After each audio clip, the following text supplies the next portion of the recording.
समस्त मिथिलावासी के हमर नमस्कार प्रणाम। हम रीता झा आई एकटा पारंपरिक सोहर गीत लग आयल छी, सुना रहल छी, सुनियो अपने से। बैसली कसरी नारी की बिरह झमारली रे, ललना रे देहरी घर ने सोहाए मदन दुख मारली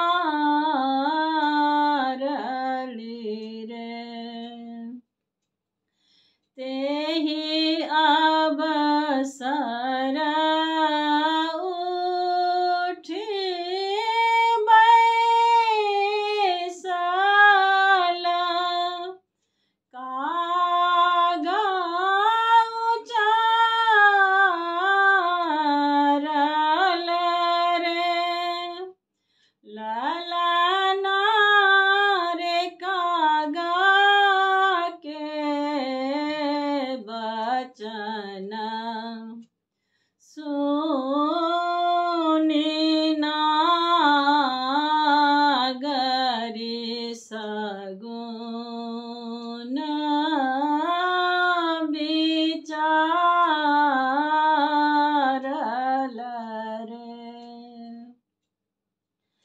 ललना रे कागा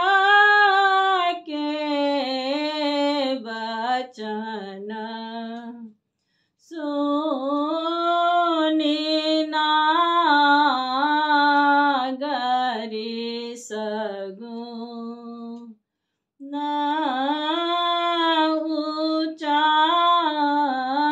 उचारल रे, बोलू बोलू कागा शुभ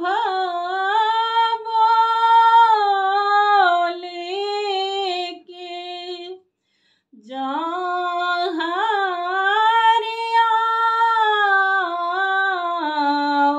उतरे, ललना रे सोनालय मुँह के मढ़ाए बमिसरी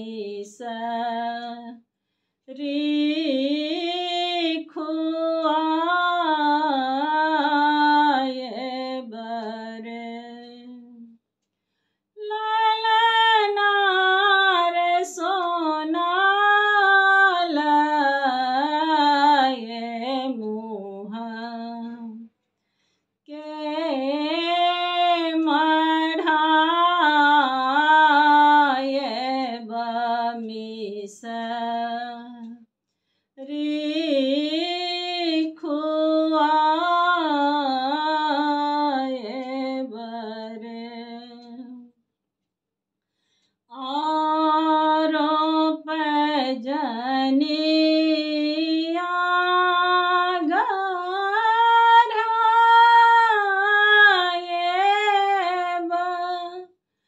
तोरो पहिराए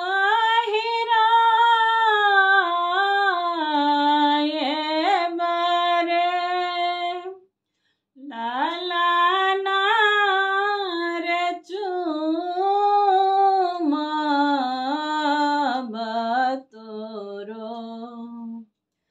दुनू ठोर की जाओ हरि आओ तरे, ललना रे चूम